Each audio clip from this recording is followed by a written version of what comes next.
Se encendieron luces y las puertas de la casa se abrieron a lo largo de toda la calle para asistir a la preparación del espectáculo. Montague y Betty, uno con una seca satisfacción y el otro con incredulidad, miraban fijamente la casa, esa pista central donde se harían juegos malabares con antorchas y donde los hombres tragarían fuego. Bueno, dijo Betty, ahí está. El viejo Montague quería volar cerca del sol y ahora se le han quemado las malditas alas. Se pregunta por qué. ¿No estaba yo en lo cierto cuando envié al sabueso a que espiara la casa? El rostro de Montague parecía entumecido e informe. Sintió que volvía la cabeza, como una piedra esculpida, hacia la oscuridad de la casa de al lado, rodeada por una brillante frontera de flores. Betty lanzó un bufido. Oh no, no habrás caído en la rutina de aquella pequeña idiota, ¿no? Flores, mariposas, hojas, crepúsculos. Oh diablos, está todo en el archivo. Maldición, he dado en el blanco. Mírenle la cara. Unas pocas briznas de hierba y unos cuartos de luna. Ñoñerías, ¿de qué le sirvió a ella todo eso? Montague se sentó en el frío guardafuegos del dragón, moviendo la cabeza 1 centímetro a la izquierda, 1 centímetro a la derecha, a la izquierda, a la derecha, a la izquierda, a la derecha, a la izquierda.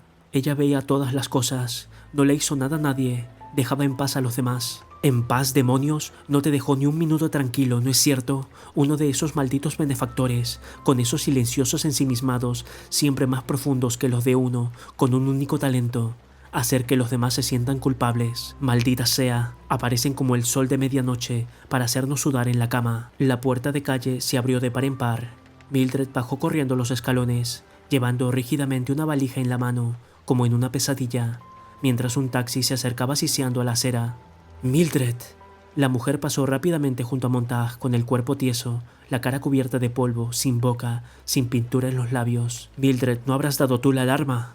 Mildred metió la valija en el coche, subió y se sentó murmurando: «Pobre familia, oh todo perdido ahora». Betty tomó a Montague por el hombro mientras el coche partía. Alcanzaba los 100 kilómetros por hora y desaparecía en el extremo de la calle. Se sintió un estrépito como si en un sueño hecho de vidrios, espejos y prismas de cristal cayera hecho trizas. Montague dio unos pocos pasos, tambaleándose, como si otra incomprensible tormenta lo hubiera mareado, y vio que Stoneman y Black, armados con hachas, rompían los vidrios de las ventanas para facilitar la ventilación. El roce de la cabeza de una polilla muerta contra una pantalla negra y fría. «Montague, Faber le habla. ¿Me está escuchando? ¿Qué ocurre?» «Esto me ocurre a mí», dijo Montague. «Qué horrible sorpresa», dijo Betty, «pues todos saben, con absoluta certeza, que nunca nada me ocurriría a mí. Otros mueren, yo sigo viviendo. No hay consecuencias ni responsabilidades, aunque las hay. Pero no hablemos de eso, ¿eh? Cuando las consecuencias lo alcanzan a uno, ya es demasiado tarde. ¿No es cierto, Montague?» Montague se adelantó, pero sin sentir que sus pies pisaban el cemento y luego las hierbas nocturnas. Betty apretó el encendedor junto a Montague y miró fascinado la llamita anaranjada. «¿Qué tiene el fuego que nos parece tan hermoso? No importa qué edad tengamos, siempre nos atrae». Betty apagó la llama y volvió a encenderla. Un movimiento perpetuo, algo que el hombre siempre quiso inventar, o casi el movimiento perpetuo. Si uno lo dejase arder, duraría toda la vida. ¿Qué es el fuego? Un misterio. Los hombres de ciencia charlan y charlan acerca de moléculas y fricciones, pero nada saben realmente. Es hermoso porque destruye las responsabilidades y consecuencias. Un problema se convierte en una carga demasiado pesada. Al horno con él. Y ahora, Montague, tú eres una carga. Y el fuego me quitará ese peso de los hombros, de un modo limpio, rápido y seguro. Nada que pueda pudrirse con el tiempo. Antibiótico, estético y práctico. Morag miraba ahora esa casa rara, extraña causa de la hora, los murmullos de los vecinos, los vidrios rotos y allí, en el suelo, con las cubiertas arrancadas y desparramadas como plumas de cisne, los increíbles libros que ahora parecían tan tontos, cosas que no merecían ninguna atención, pues eran solo letras negras y papel amarillo y tapas deshilachadas. Mildred, por supuesto, vio seguramente que escondía los libros en el jardín y volvió a meterlos en la casa. Mildred, quiero que hagas este trabajo tú solo, Montague, no con queroseno y un fósforo, sino poco a poco, con un lanzallamas. Es tu casa, tu limpieza. Montague, ¿no puede correr o escapar? No, gritó Montague sin esperanza. El sabueso, a causa del sabueso.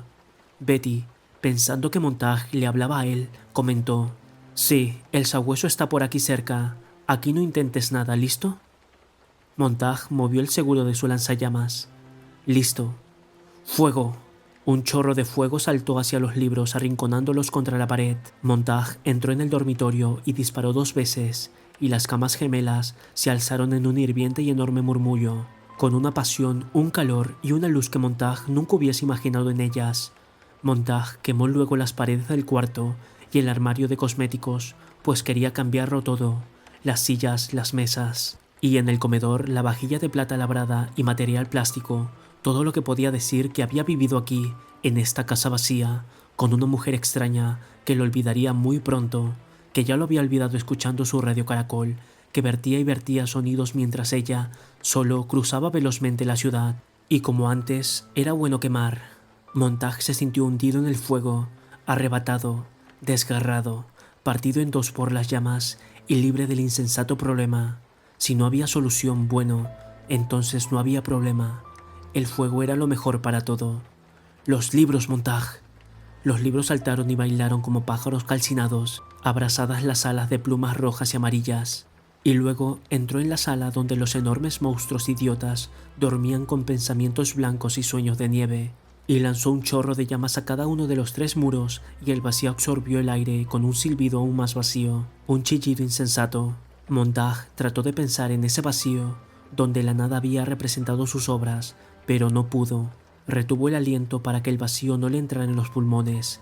Se apartó del abismo terrible, retrocedió y entregó al cuarto el regalo de una enorme, brillante y encendida flor amarilla. La cubierta incombustible de material plástico se abrió de arriba a abajo y la casa comenzó a estremecerse con el fuego. «Cuando haya concluido», dijo Betty detrás de él, «preséntate arrestado».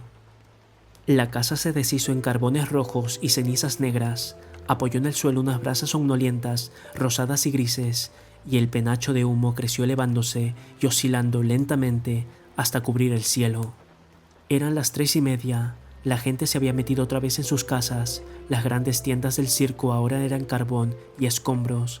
La función había terminado. Montag, inmóvil, sostenía aún flojamente el lanzallamas. Grandes islas de sudor le mojaban las axilas. Tenía la cara cubierta de hollín. Los otros bomberos esperaban detrás, con los rostros iluminados débilmente por los escombros humeantes. Montag comenzó a hablar 2 veces y al fin preguntó: «¿Fue mi mujer?» Betty asintió. «Pero ya sus amigas me habían avisado antes. Lo dejé pasar. De un modo o de otro, estabas atrapado. Fue bastante tonto eso de leer poesía. Acto digno de un condenado snob. Dale a un hombre unas pocas líneas de poesía y se creerá dueño de la creación. Creerá que con los libros podrá caminar por encima del agua. Bueno, el mundo puede marchar muy bien sin ellos. Mira dónde te han llevado. El barro te llega a la boca. Si yo tocara ese barro con el dedo meñique, desaparecerías». Montag no podía moverse. Un gran terremoto había derribado su casa, y Mildred estaba bajo estos escombros en alguna parte, y su propia vida estaba también bajo los escombros, y él no podía moverse. La tierra se sacudía aún, y se abría y temblaba en el interior de Montag, que inmóvil, con las rodillas algo dobladas por el peso del cansancio, el asombro y el ultraje, dejó que Betty le golpeara sin levantarse la mano. «Montag, idiota. Montag, condenado tonto. ¿Por qué lo hiciste?» Pero Montag no oía. Estaba muy lejos. Corría mentalmente. Se había ido, dejando que su cuerpo muerto y todo cubierto de hollín se tambalease ante la furia de otro tonto. «Montag, escápese». Montag escuchó. Betty le lanzó un golpe en la cabeza y Montag retrocedió, trastabillando. La bala verde, donde aún murmuraba y gritaba la voz de Faber, cayó al pavimento. Betty lo recogió rápidamente, con una sonrisa. Se la llevó a la oreja. Montag escuchó la voz lejana que llamaba: «Montag, ¿está usted bien?» Betty apagó la bala y se la metió en el bolsillo. Bueno, así que aún había más. Vi cómo torcía la cabeza, escuchando. Al principio pensé que tenían un caracol, pero cuando más tarde te mostraste más despierto, comencé a dudar. Seguiremos la onda y encontraremos a tu amigo. «No», gritó Montag y abrió el seguro del lanzallamas. Betty miró rápidamente los dedos de Montag y se le abrieron un poco los ojos, aunque de un modo casi imperceptible. Montague advirtió el gesto de sorpresa y se miró un momento las manos. ¿Qué otra cosa habían hecho? Más tarde, nunca pudo decir si el impulso final que lo llevó al crimen había venido de las manos o de la reacción de Betty. El último trueno del derrumbe pasó con un ruido de piedras junto a sus oídos, sin alcanzarlo. Betty sonrió mostrando los dientes con la más encantadora de sus sonrisas. Bueno, un modo de tener un auditorio. Apuntas a un hombre con un arma y lo obligas a escuchar tu discurso. Habla. ¿Qué será esta vez? ¿Por qué no vomitas un poco de Shakespeare? Snob chapucero. No temo, Casio, tus amenazas. Me protege de tal modo la honestidad que tus palabras me acarician con un viento ocioso al que no presto atención. ¿Qué te parece? Adelante. Literato de segunda mano. Aprieta el gatillo. Betty dio un paso adelante. Montague solo dijo: «Nunca quemamos con razón». «Dame eso, Guy», le dijo Betty con una sonrisa de hielo. Y de pronto, Betty fue un resplandor que chillaba, un maniquí saltarín que caía con los brazos y piernas abiertos, una llama retorcida en el césped mientras Montague le lanzaba continuamente un chorro de fuego líquido. Se sintió un siseo, como el de un salivazo en un estufal rojo, un burbujeo espumante, como si hubiesen arrojado sal sobre un monstruoso caracol negro, provocando una terrible licuefacción y un hervor de espumas amarillas. Montague cerró los ojos, gritó y se llevó las manos a los oídos para no oír. Betty se sacudió una y otra vez, y al fin se retorció sobre sí mismo, como una calcinada muñeca de cera, y quedó tendido en silencio. Los otros dos bomberos no se habían movido. Montague se sintió enfermo, pero dominó y apuntó con el lanzallamas. «Vuélvanse». Los bomberos se dieron la vuelta, con rostros como carne escaldada, sudando a chorros. Montague les golpeó las cabezas y los cascos rodaron por el suelo. Los hombres cayeron y allí se quedaron, inmóviles. El susurro de una única hoja en el otoño. Montague se volvió. El sabueso mecánico estaba en la mitad del jardín, saliendo de las sombras, moviéndose o deslizándose con tal facilidad que parecía una nube sólida de humo negro y grisáceo que venía hacia él empujada por el viento silencioso. Al fin, el sabueso dio un salto en el aire, hasta 1 metro por encima de la cabeza de Montague, y cayó sobre él abriendo sus patas de araña y mostrando el fiero y único diente de la aguja de procaína. Montague lo recibió con una flor de fuego, un único y asombroso capullo que se abrió en pétalos amarillos, azules y anaranjados, y envolvió al perro metálico en un caparazón nuevo. El sabueso golpeó a Montague y lo arrojó con su lanzallamas contra el tronco de un árbol. Montague sintió que el animal lo buscaba y aferraba la pierna y le clavaba la aguja un momento antes de que el fuego lo hiciera saltar en el aire, quemándole los huesos metálicos y destrozándole las entrañas en una corola de fuego rojo, como un cohete del espacio que no pudiera dejar la calle. Montague, tendido en el césped, esperó a que aquella cosa viva y muerta jugara en el aire y muriese. Aún ahora parecía querer volverse hacia él y terminar de darle la inyección que estaba invadiéndole la pierna. Sintió todo el alivio y horror de haber retrocedido justo a tiempo, de modo que el guardabarros del coche, que había pasado a 150 km por hora, solo le había tocado la rodilla. Tenía miedo de levantarse, miedo de no poder tenerse en pie, con una pierna anestesiada. Un entumecimiento dentro de un entumecimiento que se ahondaba en un entumecimiento. ¿Y ahora?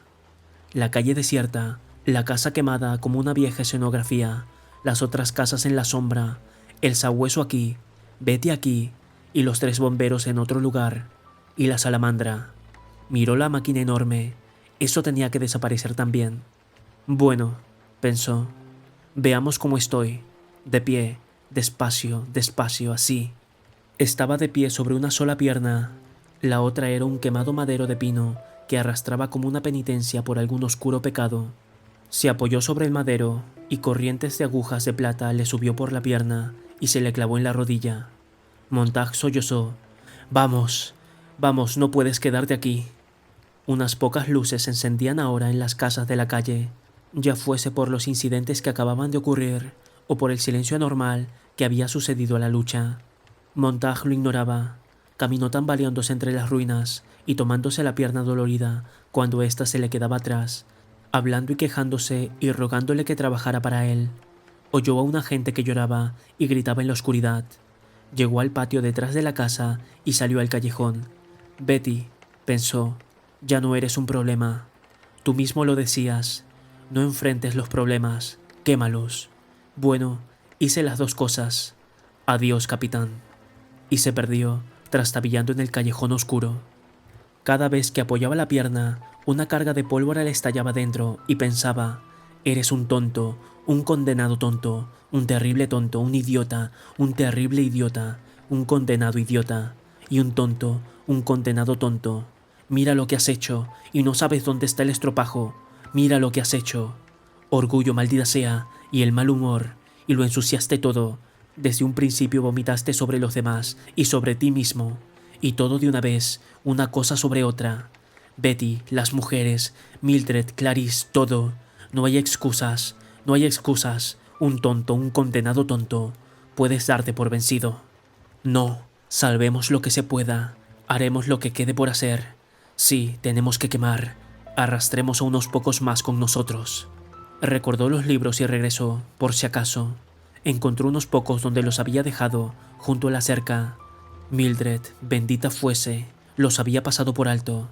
4 libros estaban aún en su sitio, unas voces sollozaban en la noche, y los rayos de unas linternas se paseaban por las cercanías. Otras salamandras rugían, muy lejos, y las sirenas de los coches policiales atravesaban la ciudad.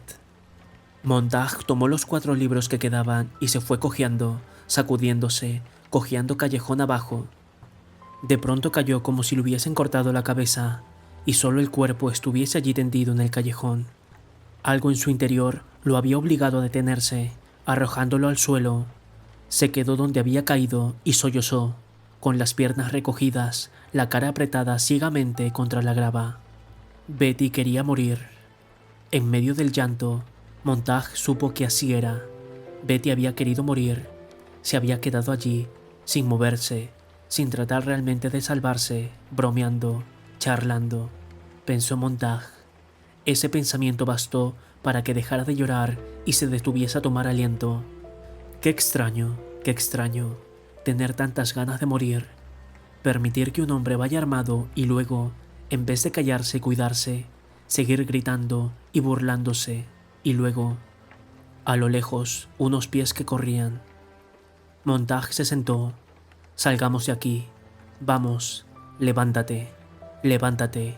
No puedes quedarte sentado. Pero lloraba de nuevo, y había que acabar con eso de una vez por todas. Ya estaba mejor. No había querido matar a nadie, ni siquiera a Betty. Las carnes se le retorcieron y encogieron, como si les hubiesen metido en un ácido. Sintió náuseas. Veía a una Betty, una antorcha que se agitaba en la hierba. Se mordió los nudillos. Lo siento, oh Dios, lo siento. Trató de volver a unir todas las cosas, de regresar a la vida normal que hace unos pocos días, antes del tamiz y la arena, el dentrífico de Enhan, aquella mariposa en el oído, las luciérnagas, las alarmas y viajes. Demasiado para tan pocos días, demasiado en verdad para una vida entera. Unos pies corrían en el extremo del callejón. «Levántate», se dijo a sí mismo. «Maldita seas, levántate», le dijo a la pierna. Se incorporó. El dolor era ahora unos clavos en la rodilla, y luego solo unas agujas de surcir, y luego solo unos alfileres de gancho, y después de cojear y saltar otras 50 veces, llenándose la mano de astillas en la cera de madera, el cosquilleo se transformó en un rocío de agua hirviente, y la pierna era al fin su propia pierna. Había temido que si corría podía romperse aquel tobillo suelto. Ahora, absorbiendo la noche por la boca y devolviéndola con un color pálido, metiéndose en el cuerpo toda aquella pesada negrura, logró caminar con lentitud y serenidad. Llevaba los libros en la mano. Recordó a Faber. Faber quedó allá, en el humeante montón de alquitrán, sin identidad ni nombre. Había quemado también a Faber. La idea le sacudió de tal modo que sintió que Faber estaba realmente muerto, cocinado como una cucaracha en aquella capsulita verde, en el bolsillo de un hombre que ahora era solo un esqueleto atado por tendones de asfalto. No debes olvidarlo. Quémalos o te quemarán, pensó. Eso es todo. Buscó en sus bolsillos. El dinero estaba allí, en un bolsillo, y en el otro encontró el caracol donde la ciudad se hablaba a sí misma en la madrugada desapacible y negra. Alerta policía, un fugitivo en la ciudad, culpable de asesinato y crímenes contra el Estado. Nombre: Guy Montag. Ocupación: bombero. Visto por última vez. Montag corrió sin detenerse durante 6 manzanas y al fin el callejón se abrió en una avenida, ancha como 10 calles. Parecía un río sin embarcaciones, helado bajo la luz fría de las grandes lámparas de arco. Uno puede ahogarse si intenta cruzarla, pensó. Es demasiado ancha, es demasiado abierta. Un vasto escenario sin decorados que lo invitaba a cruzar, a correr, a ser visto fácilmente bajo aquella iluminación deslumbrante, a ser fácilmente apresado, fácilmente derribado por una bala. El caracol le zumbó en el oído. Atención a un hombre que corre, atención a un hombre solo, a pie, atención. Montag retrocedió a las sombras. Delante de él se alzaba una estación de gas, una brillante construcción de porcelana blanca. 2 coches plateados entraban en la estación. Si quería caminar, no correr, atravesar tranquilamente la ancha avenida, tenía que estar limpio y presentable. Estaría un poco más seguro si se lavaba y peinaba antes de ir a... Sí, pensó. ¿A dónde voy? A ninguna parte. No había dónde ir, ningún amigo a quien buscar, excepto Faber. Y entonces comprendió que iba, de veras, a casa de Faber, instintivamente. Sin embargo, Faber no podía esconderlo. Solo intentarlo sería un suicidio, pero supo que iría a ver a Faber de todos modos, por un rato. La casa de Faber sería el lugar donde recuperaría la fe, cada vez menor, en su propia capacidad para sobrevivir. Quería saber por lo menos que había un hombre como Faber en el mundo. Quería ver al hombre vivo y no quemado como un cuerpo encerrado en otro cuerpo, y debía dejarle un poco de dinero a Faber, naturalmente, para que lo gastase mientras él, Montag, huía. Quizá pudiese llegar al campo y vivir cerca de los ríos o las carreteras, en las colinas y prados. Alzó los ojos. Algo giraba en el cielo. Los helicópteros de la policía se elevaban allá lejos, como las motas de una grisácea flor de cacto. Eran 2 docenas que oscilaban indecisos a 5 kilómetros de distancia, como mariposas aturdidas por el otoño, y luego caían como plomada a tierra. Uno a uno, aquí, allá, rozando suavemente el suelo, donde transformados en coches, corrían chillando por las avenidas o, con la misma rapidez, volvían a saltar al aire y continuaban la búsqueda. Y aquí está la estación de gas y los empleados ocupados ahora con clientes, acercándose por los fondos de la estación. Montag entró en el cuarto de baño. La voz de una radio atravesaba la pared de aluminio y decía: «Se ha declarado la guerra». Se oía el bombeo de gas. Los hombres hablaban en los coches y los empleados hablaban también de los motores, el gas, el dinero. Montag, inmóvil, trató de sentirse sacudido por aquel tranquilo anuncio, pero no ocurrió nada. La guerra tendría que esperarlo 1 hora, 2 horas. Se lavó las manos y la cara y se secó con una toalla, sin hacer ruido. Salió del cuarto de baño y cerró con cuidado la puerta y caminó un rato en la oscuridad, y al fin se encontró otra vez al borde de la avenida desierta. Allí estaba, una partida que tenía que ganar, la avenida como un ancho campo de bolos en una fresca madrugada. La avenida estaba tan limpia como la arena de un circo antes de que apareciesen ciertas víctimas anónimas y ciertos asesinos anónimos. El aire que pesaba sobre el vasto río de cemento se estremecía con el calor del cuerpo de Montag. Increíble, pero Montag sentía que su temperatura hacía vibrar el mundo de su alrededor. Era como un blanco fosforescente, lo sentía, lo sabía, y ahora debía iniciar su paseíto. 3 cuadras más allá, el resplandor de unos faros. Montag retuvo el aliento, sentía los pulmones como escobas en llamas. La huida le había secado la boca, la garganta le sabía hierro con sangre, y sus pies eran de acero herrumbrado. ¿Qué ocurría con aquellas luces? Cuando reiniciase la marcha, tenía que calcular cuánto tardaría aquellos coches en llegar hasta él. Bueno, ¿cuánto faltaba hasta la acera? Unos 100 metros, aproximadamente. Quizá no tantos, pero supongamos que yendo muy despacio, como en un paseo, tardemos en recorrerla. 30 segundos, 40 segundos. ¿Y los coches? Podían recorrer unas 3 manzanas en 15 segundos. De modo que si a mitad de camino se pusiese a correr, alargó el pie derecho y luego el izquierdo y luego el derecho. Caminó por la avenida. Por supuesto, Aunque la calle estuviese totalmente desierta, no podía confiarse en cruzar seguro, pues un coche podía aparecer de repente a 4 manzanas de distancia y llegar aquí antes de que uno respirase una docena de veces. Decidió no contar los pasos. No miró ni a la izquierda ni a la derecha. La luz de la lámpara sobre la calle parecía tan brillante y reveladora como un sol de mediodía y calentaba del mismo modo. Escuchó el ruido del coche, que tomaba velocidad a 2 calles de distancia, a la derecha. Los faros móviles subieron y bajaron repentinamente e iluminaron a Montag. Sigue caminando. Montag vaciló, apretó con fuerzas los libros y se obligó a no detenerse. Dio, instintivamente, unos pasos rápidos. Luego se habló a sí mismo en voz alta y volvió al paso normal. Estaba ahora en medio de la calle. El ruido de los motores se hizo más alto, como si la velocidad del coche aumentase. La policía, por supuesto. Me vieron, pero despacio ahora, despacio. No te vuelvas, no mires, no parezcas preocupado. Camina, eso es, camina, camina. El coche se acercaba velozmente. El coche rugía, el coche chillaba. El coche era un trueno ensordecedor. El coche venía deslizándose. El coche cubría silbando una recta trayectoria, como disparo por un rifle invisible. 150 kilómetros por hora. 180 kilómetros por hora. Montag apretó las mandíbulas. Sintió como si el calor de los faros le quemase la cara, le retorciese las pestañas y le bañase el cuerpo en sudor. Comenzó a arrastrar los pies como un idiota y a hablarse a sí mismo. De pronto perdió la cabeza y echó a correr. Estiró las piernas hacia adelante, todo lo que pudo, y hacia abajo, y luego volvió a estirarlas, hacia abajo, hacia atrás, hacia adelante, y hacia abajo y hacia atrás. Dios, Dios, se le cayó un libro, perdió el paso, casi se volvió, cambió de parecer, se precipitó hacia adelante, gritando en aquella desierta superficie de cemento, con el coche que se abalanzaba sobre su presa a 100 metros, a 50 metros, 40, 30, 20.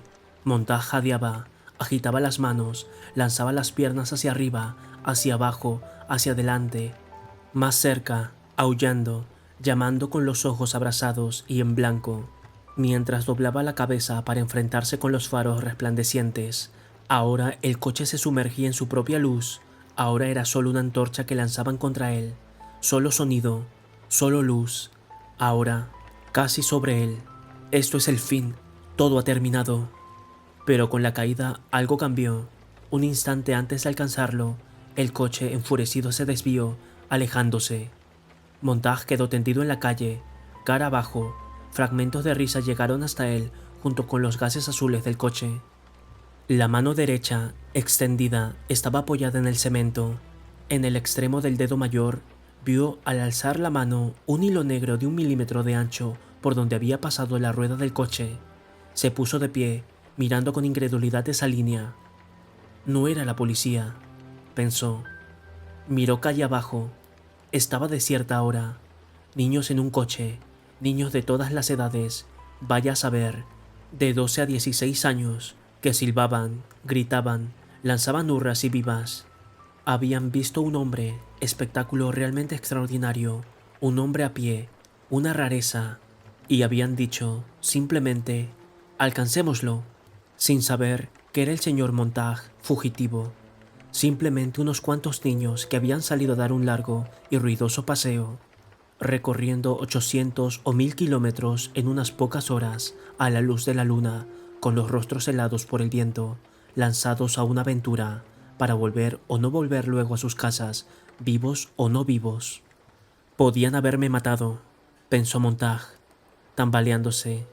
El aire todavía agitado y sacudido en nubes de polvo a su alrededor le tocaba la lastimada mejilla. Sin ninguna razón podían haberme matado. Caminó hacia la acera, diciéndole a cada pie que se moviera y siguiera moviéndose. De algún modo había recogido los libros desparramados por la calle. No recordaba haberse agachado o haberlos tocado. Los pasó de una mano a otra varias veces, como si fuesen una mano de póker sobre las que no podía decidir. Me pregunto si serían los mismos que mataron a Clarice. Se detuvo y volvió a repetirlo mentalmente, con mayor fuerza. Me pregunto si serían los mismos que mataron a Clarice. Quiso correr detrás de ellos, gritando. Se le humedecieron los ojos. Lo había salvado la caída. El conductor, al ver tendido a Montag, consideró instantáneamente la posibilidad de que al pasar sobre un cuerpo a una velocidad tan alta, el coche volcara haciendo saltar a sus ocupantes. Si Montag hubiese sido un blanco vertical. Montag abrió la boca, sin aliento. Allá abajo, en la avenida, a 4 cuadras de distancia, el coche había minorado la marcha, había girado en 2 ruedas y volvía ahora a todo correr. Pero Montag había desaparecido en la oscuridad hacia donde había emprendido un largo viaje, hacia 1 hora o hacia 1 minuto. Se detuvo estremeciéndose en la noche, mirando hacia atrás, mientras el coche pasaba corriendo y patinaba, precipitándose otra vez hacia el centro de la avenida, llenando el aire de carcajadas, desapareciendo. Más allá, mientras se movía en las sombras, Montag pudo ver los helicópteros que descendían como los primeros copos de nieve del largo invierno próximo. La casa estaba en silencio. Montag se acercó por la parte de atrás, arrastrándose a través del perfume denso, húmedo y nocturno de los narcisos, las rosas y el césped cubierto de rocío. Tocó la puerta de alambre, descubrió que estaba abierta y se deslizó por el porche escuchando. «Señora Black, ¿duerme usted?», pensó. Esto no está bien, pero su marido se lo hizo a otros y nunca titubeó y nunca se preocupó. Ahora, ya que es usted la mujer de un bombero, le toca el turno a su casa, por todas las cosas que quemó su marido y las gentes a las que hizo daño sin pensar. La casa no respondió. Montag escondió los libros en la cocina y salió a la calle otra vez y volvió la cabeza y la casa estaba todavía en sombras, silenciosa, dormida. Mientras atravesaba la ciudad y los helicópteros revoloteaban en el cielo como papeles rotos, llamó desde una solitaria cabina de teléfono frente a una tienda cerrada por la noche. Luego, de pie, inmóvil en el frío aire nocturno, se quedó esperando y oyó a lo lejos las sirenas que comenzaban a sonar. Venían a quemar la casa de la señora Black, mientras Black estaba fuera trabajando, y venían a sacar a la mujer al aire helado de la madrugada, mientras los techos desaparecían y caían en el fuego. Pero por ahora, la mujer dormía aún. «Buenas noches, señora Black», pensó. «Faber». Otro golpe seco, un murmullo y una larga espera. Pasó 1 minuto y una lucecita se encendió en la casita de Faber. Otra pausa y se abrió la puerta. Se quedaron mirando a la media luz, Faber y Montag, como si ninguno creyese en la existencia del otro. Al fin Faber se movió, alargó una mano, tomó a Montag por el brazo, lo metió en la casa, lo hizo sentar y volvió a la puerta y se quedó allí, escuchando. Las sirenas gemían en la madrugada tranquila. El viejo entró y cerró la puerta. «He sido un tonto rematado», le dijo Montag. «No puedo quedarme más tiempo, me voy. Dios sabe a dónde». «Por lo menos fue un tonto en las cosas importantes», dijo Faber. «Pensé que había muerto. La cápsula que le di... quemada». Oí que el capitán le hablaba y de pronto silencio. Casi salí a buscarlo. El capitán murió. Encontró la cápsula, escuchó su voz e iba a seguir la onda. Lo maté con el lanzallamas. Faber se sentó y no habló durante un tiempo. «Dios mío, ¿cómo ocurren estas cosas?», dijo Montag. «La otra noche todo era magnífico y de pronto supe que me estaba ahogando. ¿Cuántas veces puede hundirse un hombre antes de morir? Me cuesta respirar. Ahí está Betty, muerto, que una vez fue mi amigo, y ahí está Millie, desaparecida. Pensé que era mi mujer, pero ahora no estoy seguro. Y la casa incendiada, y yo sin trabajo, un prófugo, y en el camino dejé un libro en la casa de un bombero. Jesucristo, las cosas que he hecho en una semana». Justo lo que debía hacer, algo que había empezado hace mucho tiempo. Sí, lo creo. Aunque no crea en otra cosa, era algo que tenía que haber ocurrido antes. Lo sentí mucho tiempo. Yo hacía una cosa y pensaba en otra. Dios, todo estaba ahí. Es asombroso que los demás no lo viesen. Y aquí estoy ahora, complicándolo también a usted. Pueden haberme seguido. «Me siento vivo por primera vez en muchos años», dijo Faber. «Siento que estoy haciendo lo que debía haber hecho hace toda mi vida. Por el momento no tengo miedo. Quizás sea porque hago al fin lo que se debe. Quizás sea porque he cometido un acto temerario y no quiero parecer cobarde ante usted. Supongo que tendré que hacer cosas aún más violentas, exponiendo mi propia vida, y no volver a caer y asustarme. ¿Cuáles son sus planes?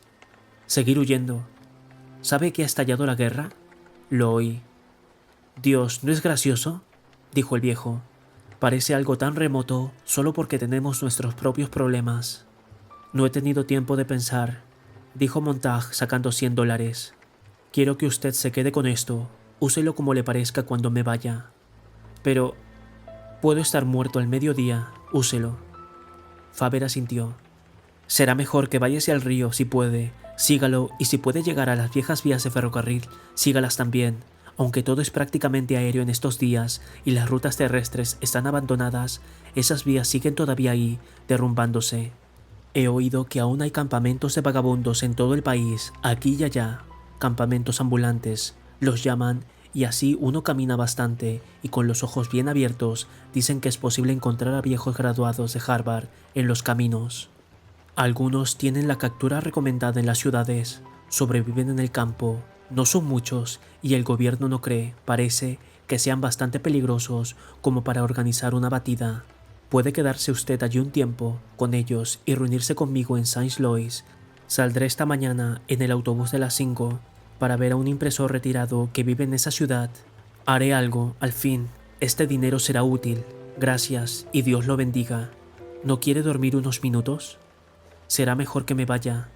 Examinemos antes la situación. El viejo llevó a Montag al dormitorio, movió un cuadro y reveló una pantalla de televisión del tamaño de una tarjeta postal. Siempre me gustaron las cosas muy pequeñas, las cosas que uno puede llevar consigo, que se pueden tapar con la palma de la mano, que no lo aplastan a uno, nada monstruosamente grande. El viejo tocó el aparato. Montag, dijo la pantalla de TV, encendiéndose. M-O-N-T-A-G. Una voz deletreó el nombre. Guy Montag, todavía prófugo. Los helicópteros de la policía vuelan ya buscándolo. Se ha traído un nuevo sabueso mecánico de otro distrito. Montag y Faber se miraron. El sabueso mecánico nunca falla. Este notable invento nunca ha cometido un error. Hoy, esta cadena de estaciones se complace en anunciar que tan pronto como el sabueso comience a dirigirse hacia su blanco, una cámara de televisión lo seguirá desde un helicóptero. Faber sirvió 2 vasos de whisky. Necesitamos esto. Los 2 hombres bebieron. Un olfato tan sensible que el sabueso mecánico puede recordar e identificar 10.000 olores de 10.000 hombres sin necesidad de cambiar los circuitos. Faber se estremeció levemente y miró a su alrededor, la casa, las paredes, la puerta, el pestillo y la silla donde estaba sentado Montag. Montag vio la mirada. Los ojos de ambos recorrieron rápidamente la casa y Montag sintió que se le dilataban las narices. Supo que estaba tratando de rastrearse a sí mismo y su olfato fue de pronto lo bastante fino como para seguir la senda que había abierto en el aire de esa habitación y percibir el sudor de su mano en el pestillo. Gotas de sudor invisible, pero tan numerosas como los cristales de un pequeño candelero. Él, Montag, estaba en todas partes, en el interior, el exterior y los alrededores de todas las cosas. Era una nube brillante, un fantasma que cortaba la respiración. Vio que Faber mismo dejaba de respirar, temiendo quizás que aquel fantasma se le metiese en el cuerpo, temiendo contaminarse con aquellas exhalaciones espectrales y los olores del prófugo. El sabueso mecánico desciende ahora en un helicóptero en el sitio del incendio, y allí, en la pantalla, aparecieron los restos de la casa de Montag y algo cubierto por una sábana, y del cielo, revoloteando, bajó el helicóptero con una flor grotesca. Montag miró la escena, fascinado, sin desear irse. Parecía algo tan remoto, tan ajeno a él. Era como una obra teatral donde no participaba, un espectáculo asombroso y hasta curiosamente agradable. Todo eso es para mí, pensaba Montag. Todo eso ocurre solo para mí, Señor.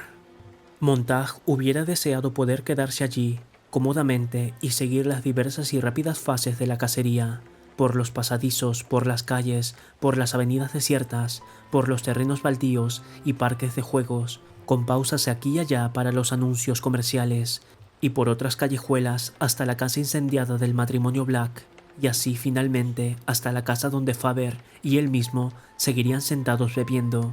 mientras el sabueso mecánico husmeaba los últimos rastros, silencioso como un objeto flotante y a la deriva que traía consigo la muerte, y se deslizaba hasta detenerse allí, bajo esa ventana.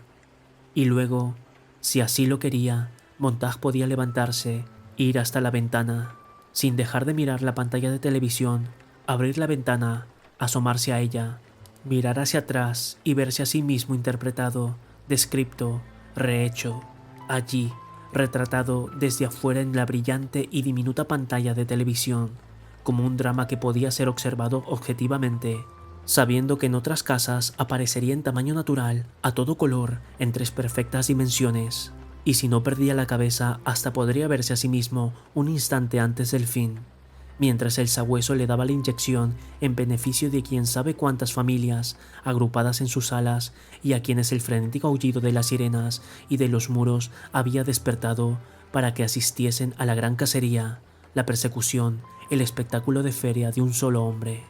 ¿Tendría tiempo para pronunciar un discurso?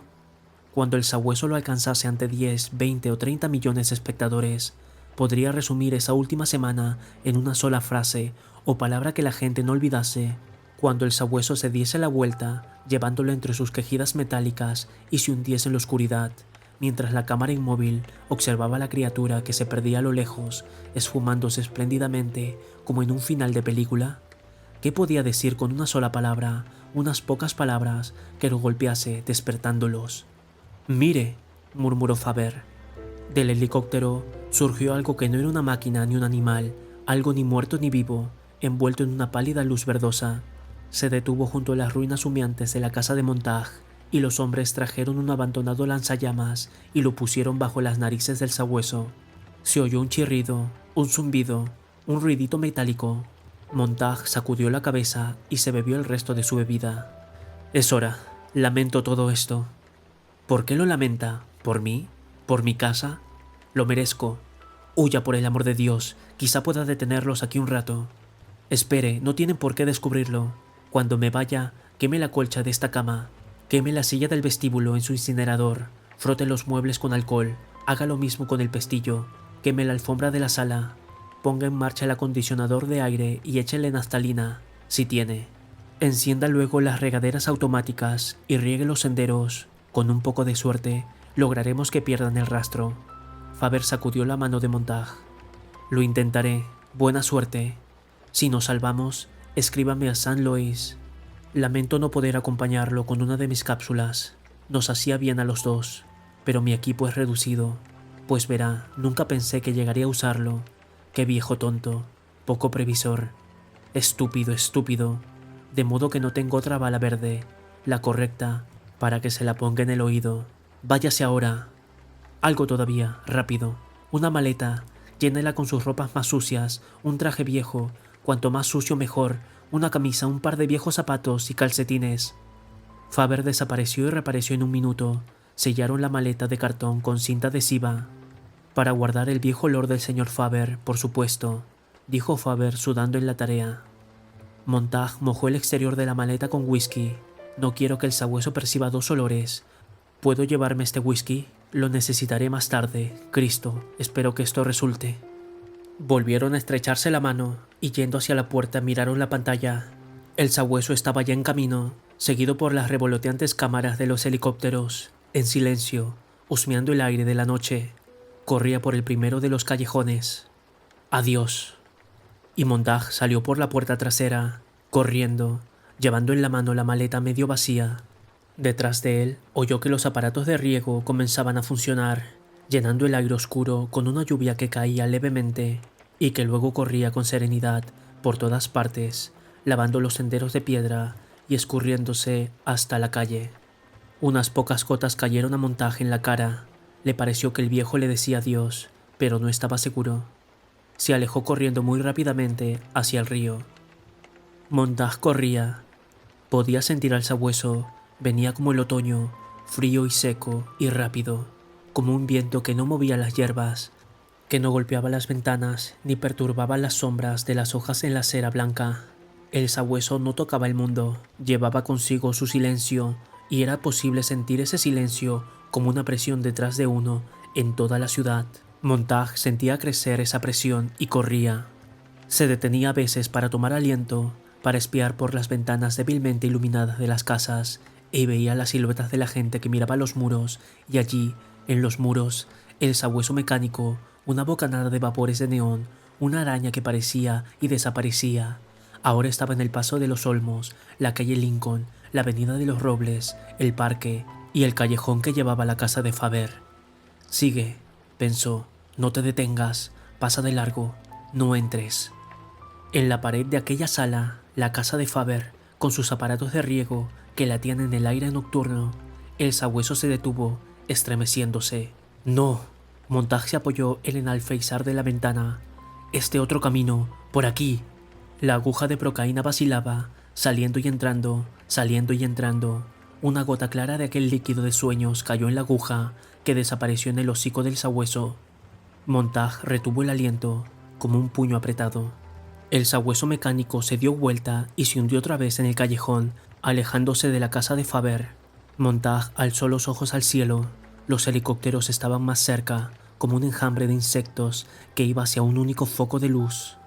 Con un esfuerzo, Montag se recordó a sí mismo que aquel no era un episodio ficticio que podía observar mientras huía hacia el río. Observaba ahora su propia partida de ajedrez, movida a movida. Dio un grito como para tomar impulso y alejarse de aquella última ventana y fascinadora escena. ¡Demonios!, gritó, y ya corrió otra vez. El callejón, una calle, el callejón, una calle, y el olor del río. La pierna hacia adelante, la pierna hacia atrás, hacia adelante, hacia abajo. 20 millones de Montag que corrían. Así sería pronto, si lo descubrirían las cámaras. 20 millones de Montag que corrían como en una vieja y borrosa comedia de la compañía Keystone. Policía y ladrones, perseguidores y perseguidos, cazadores y caza. Lo había visto 1000 veces. Detrás de él, ahora, 20 millones de sabuesos que ladraban en silencio, rebotando en las salas, como un almohadón que arrojasen de la pared de la izquierda a la pared del centro, a la pared de la derecha, y nada. Pared del centro, pared derecha, y nada. Montag se metió el caracol en la oreja. La policía sugiere a la población del barrio Los Olmos lo que sigue. Todos, en todas las casas, en todas las calles, miren por la ventana o abran la puerta del frente o de detrás. El fugitivo no podrá escapar si todos miran en el próximo minuto, preparados. Por supuesto, ¿cómo no lo habían hecho antes? Porque no habían probado hasta ahora ese juego. Todos arriba, todos afuera. Montag no podía pasar inadvertido. El único hombre solitario que corría en la ciudad nocturna, el único hombre que corría con sus piernas. Cuando contemos 10, 1, 2. Montag sintió que toda la ciudad se ponía de pie. 3. Montag sintió que toda la ciudad se volvía hacia miles de puertas. Más rápido, la pierna abajo, la pierna arriba. 4. La gente caminaba somnolienta por los vestíbulos. 5. Las manos tocaban los pestillos. El aroma del río era fresco y como una lluvia sólida. De tanto correr, la garganta de Montag era herrumbre quemada y los ojos lágrimas secas. Gritó como si el grito pudiese empujarlo hacia adelante, hacerle recorrer de un salto los últimos 100 metros. 6, 7, 8. Los pestillos giraron en 5000 puertas. 9. Montag corrió alejándose de la última hilera de casas por una pendiente que llevaba una negrura sólida y móvil. 10. Las puertas se abrieron. Montag imaginó miles y miles de caras que espiaban los patios, los callejones y el cielo, caras ocultas por cortinas, caras pálidas y vencidas por terrores nocturnos, animales grises que espiaban desde cuevas eléctricas, caras con ojos grises y descoloridos, lenguas grises y pensamientos grises que se asomaban a la carne entumecida de las caras. Pero ya estaba en el río. Lo tocó, solo para asegurarse de que era real. Se metió en el agua y se quitó toda la ropa, golpeándose el cuerpo, los brazos, las piernas y la cabeza con aquel licor frío. Lo bebió y lo respiró. Luego se puso las ropas y los zapatos viejos de Faber. Arrojó sus propias ropas al río y miró cómo se hundían alejándose. Luego, con la maleta en una mano, caminó en el agua hasta que no hubo fondo y se dejó ir en la oscuridad. Se hallaba a 300 metros agua abajo cuando el sabueso llegó al río. Allá arriba revoloteaban los abanicos ruidosos de los helicópteros. Una tormenta de luz cayó sobre el río, como si el sol hubiese hendido las nubes. Montague se sumergió en las aguas, sintió que el río lo llevaba más lejos, a la sombra. Luego las luces iluminaron otra vez la tierra y los helicópteros giraron sobre la ciudad, como si hubiesen encontrado otro rastro. Desaparecieron. El sabueso desapareció. Ahora el mundo era aquel río frío, y Montague que flotaba en una paz repentina, alejándose de la ciudad y las luces y la casa, alejándose de todo. Sintió como si hubiese abandonado un escenario con muchos actores. Sintió como si hubiese abandonado una sesión de espiritismo y todos los murmullos fantasmales. Dejaba algo irreal y terrible por una realidad irreal, nueva. La costa oscura pasaba deslizándose, y Montague se internaba en el campo, entre las colinas. Por primera vez en 12 años, las estrellas aparecían sobre él, como procesiones de fuego giratorio. Vio una enorme rueda de estrellas que se formaba allá arriba, en el cielo, y amenazaba venir hacia él y aplastarlo. Montague flotaba de espaldas cuando la maleta se llenó de agua y se hundió. El río, sereno y ocioso, se alejaba de las gentes que desayunaban sombras, almorzaban humo y cenaban vapores.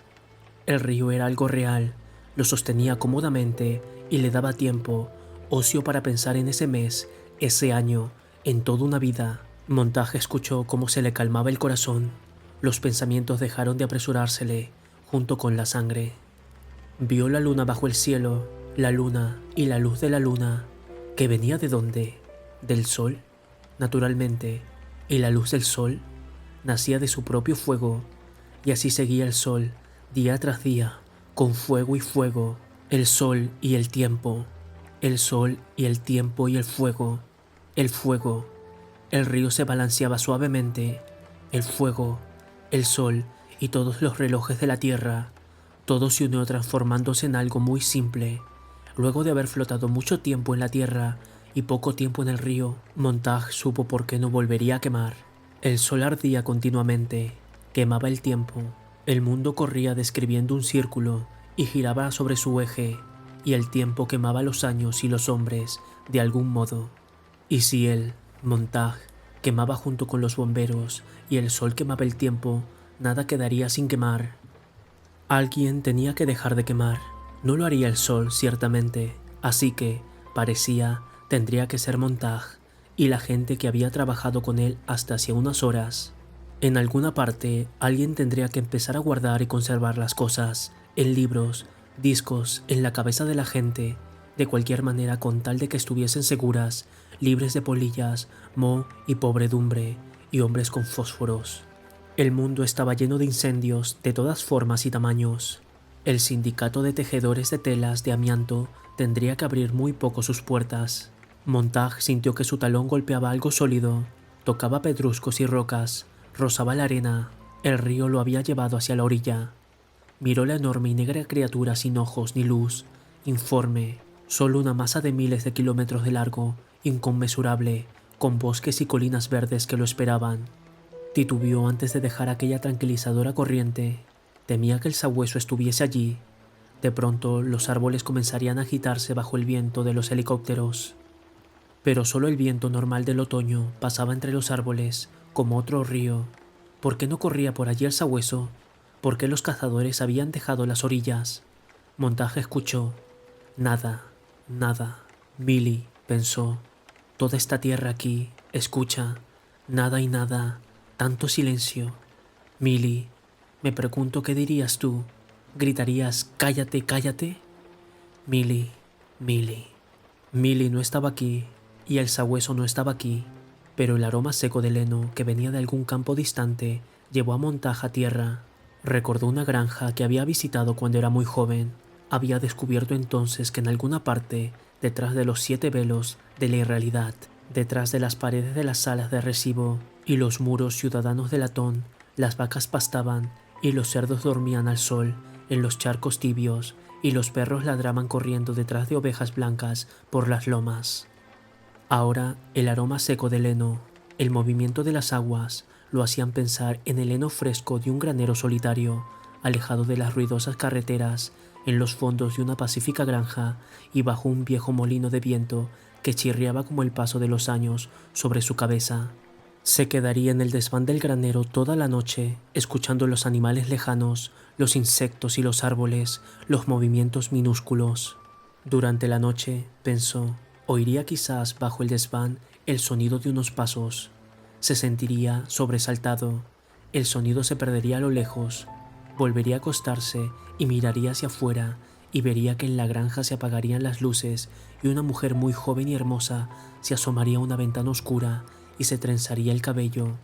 Le costaría verla, pero su rostro sería como el rostro de la muchacha que hacía tanto tiempo, en el pasado, conocía el lenguaje de las nubes y no temía que la quemasen las luciérnagas y sabía que significaba una flor de diente de león frotada bajo la barbilla.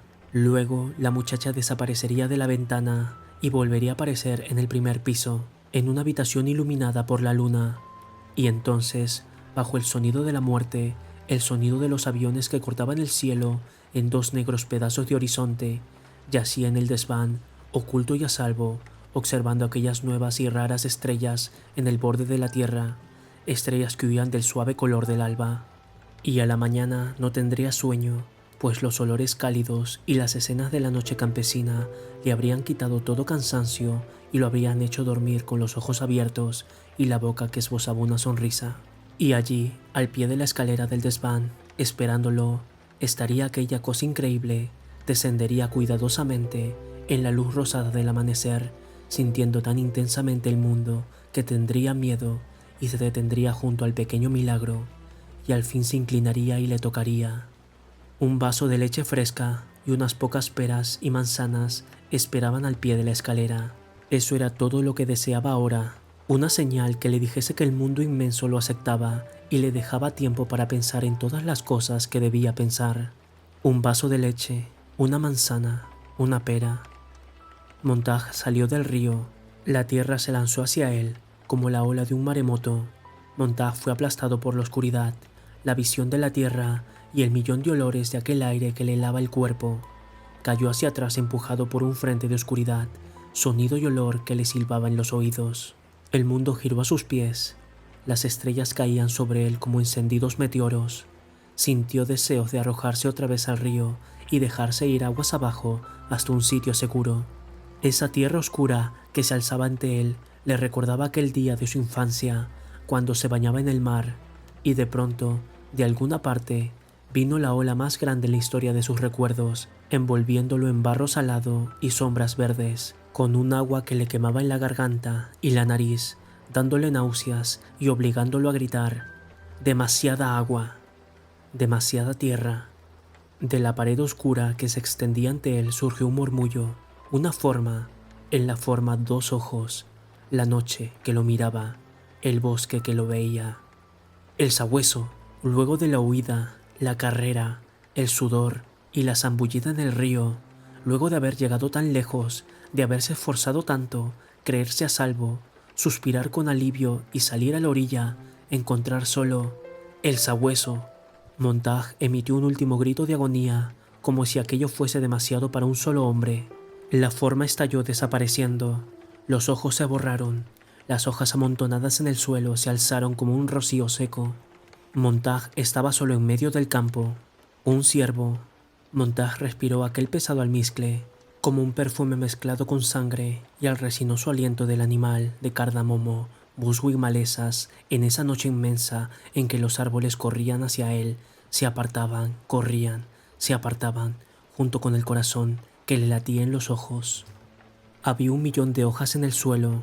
Montaj badió las hojas como un río seco que olía a especias calientes y polvo tibio, y los otros olores. De la tierra entera surgió un olor a batata cortada, fresco y húmedo y blanco, pues la luna le iluminaba casi toda la noche. Había un olor a botella de salmuera y un olor a perejil en una fuente. Había un olor débil y amarillo, como el de un frasco de mostaza. Había un olor de claveles que venía del jardín de la casa de al lado.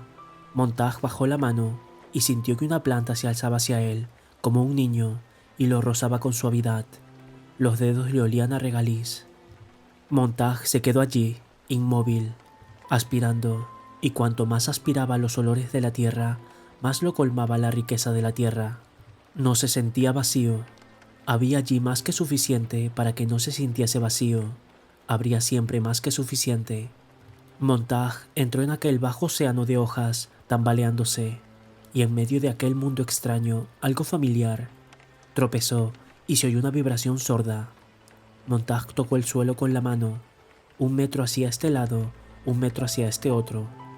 Las vías del ferrocarril, las vías que salían de la ciudad y cruzaban oxidadas al campo, los bosques ahora desiertos, las tierras junto al río.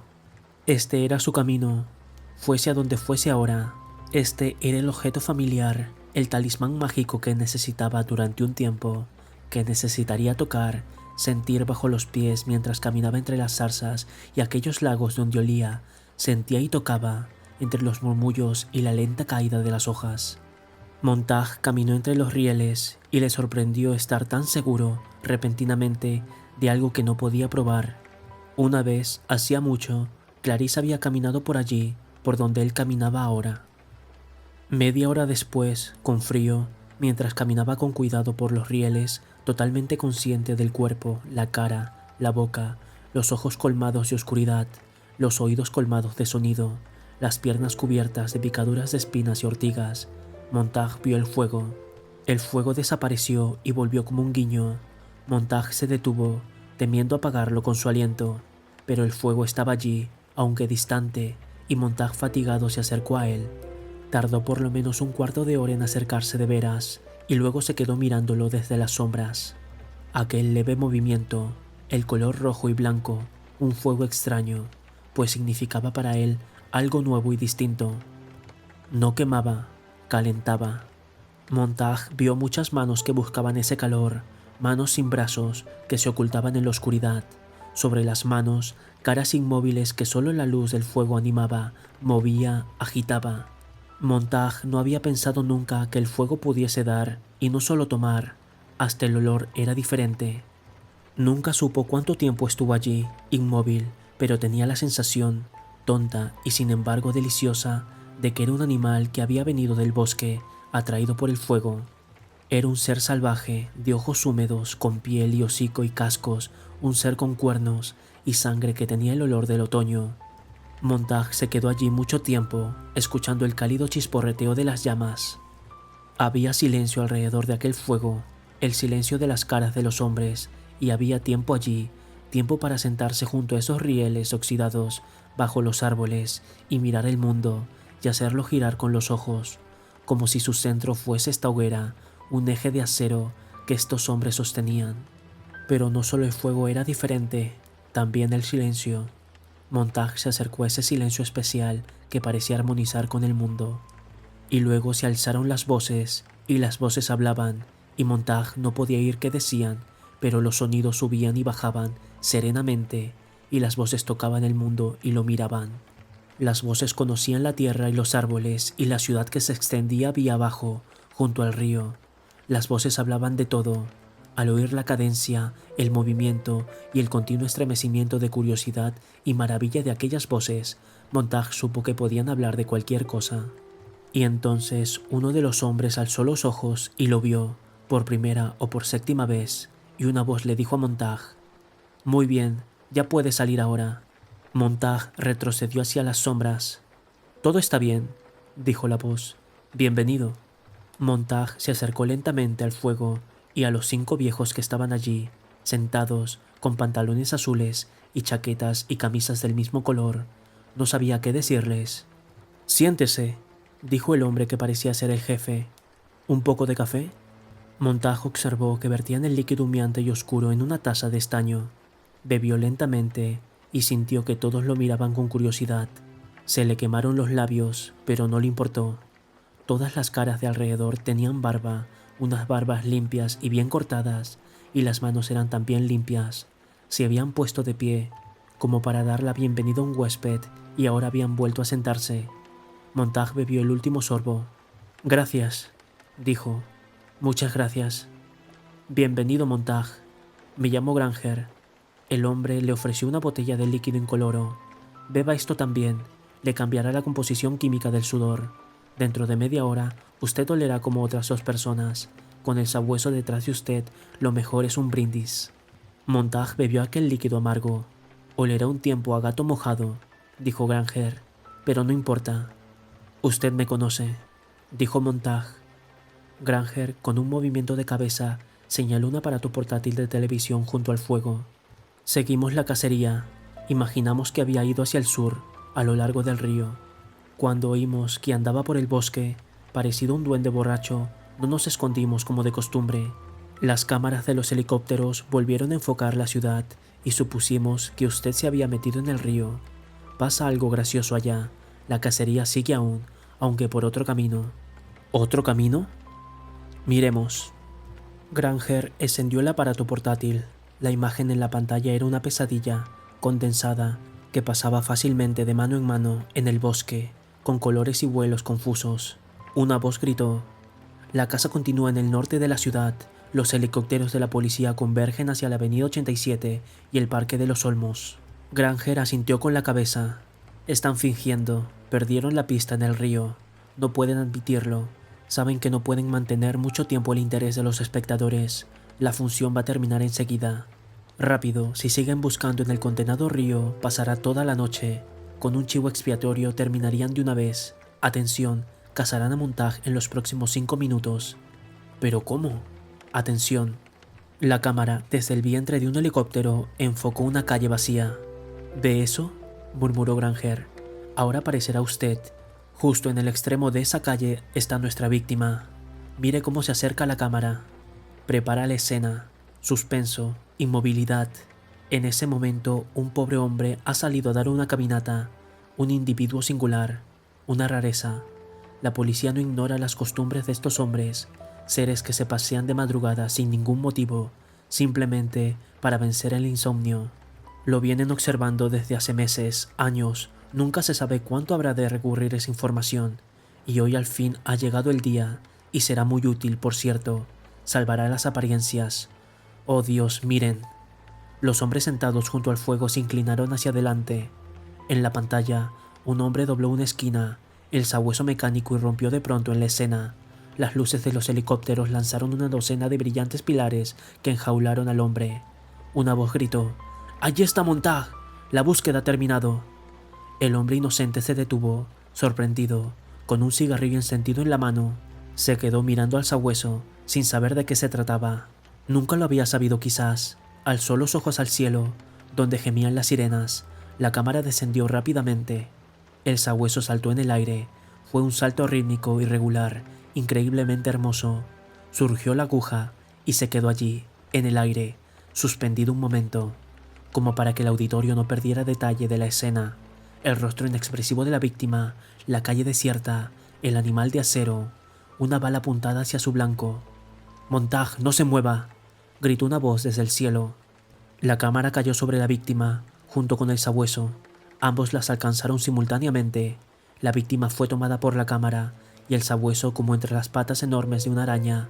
El hombre gritó, gritó y gritó. Oscuridad. Silencio. Montag gritó en el silencio, dándose vuelta. Silencio. Los hombres se quedaron sentados alrededor del fuego, con rostros inexpresivos, y luego de un rato, una voz dijo en la pantalla oscurecida: «La persecución ha terminado. Montag ha muerto. Un crimen contra la sociedad ha tenido su castigo. Oscuridad». Pasaremos ahora al salón celestial del Hotel Lux en el programa de Media hora antes del alba, que... Granger apagó el aparato. No enfocaron bien la cara del hombre, ¿lo notó? Ni sus mejores amigos podrán afirmar que no era usted. Lo mostraron de un modo confuso, dejando margen suficiente a la imaginación. «Demonios», murmuró. «Demonios». Montag no dijo nada, pero vuelto otra vez hacia el aparato, clavaba los ojos en la pantalla desierta, estremeciéndose. Granger le tocó el brazo. «Bienvenido de entre los muertos». Montag hizo un signo afirmativo. Granger continuó: «Le voy a presentar a todos. Este es Fred Clement, antiguo ocupante de la cátedra Thomas Hardy, en Cambridge, antes de que se transformase en la Escuela de Ingeniería Atómica. Este otro es el Dr. Simmons, especialista en Ortega y Gasset. El profesor West, aquí presente, era una autoridad en ética, materia ahora abandonada, en la Universidad de Columbia. El reverendo Pandover, que hace unos 30 años dio unas conferencias y entre un domingo y otro perdió todo su rebaño a causa de sus puntos de vista». Está haraganeando con nosotros desde hace un tiempo. En cuanto a mí, he escrito un libro titulado Los dedos del guante, estudio de la relación entre el individuo y la sociedad, y aquí estoy. Bienvenido, Montag. Yo no soy como ustedes, dijo Montag al fin, lentamente. He sido un idiota toda mi vida. Estamos acostumbrados a eso. Todos hemos cometido los mismos y adecuados errores, o no estaríamos aquí. Cuando vivíamos como individuos aislados, todo lo que teníamos era rabia. Golpeé a un bombero cuando vino a quemar mi biblioteca, hace años. He estado ambulando desde entonces. ¿Quiere unirse a nosotros, Montag? Sí. ¿Qué puede ofrecernos? Nada. Pensé que sabía una parte del Eclesiastés y quizá un poco de la Revelación, pero no me acuerdo ni siquiera de eso. El libro del Eclesiastés sería realmente magnífico. ¿Dónde lo tenía?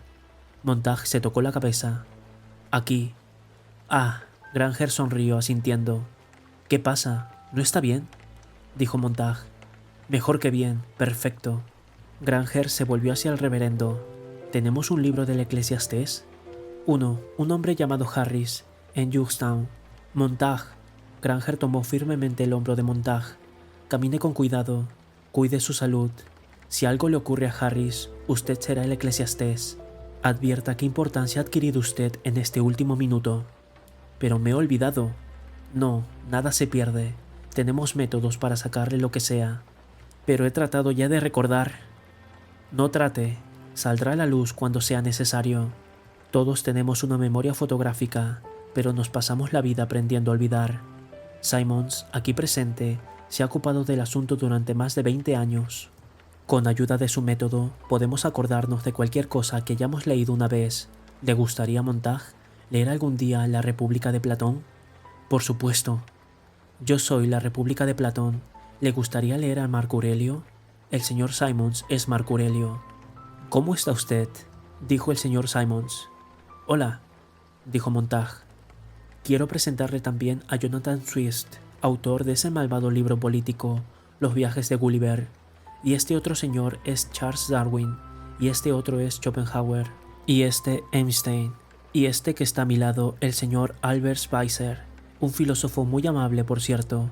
Aquí estamos todos, Montag, Aristófanes, y Mahatma Gandhi, Gautama Buda, y Confucio, y Thomas Love Pequot, y Thomas Jefferson, y el señor Abraham Lincoln, si gusta. Somos también Mateo, Marcos, Lucas y Juan. Todos rieron calladamente. No puede ser, dijo Montag.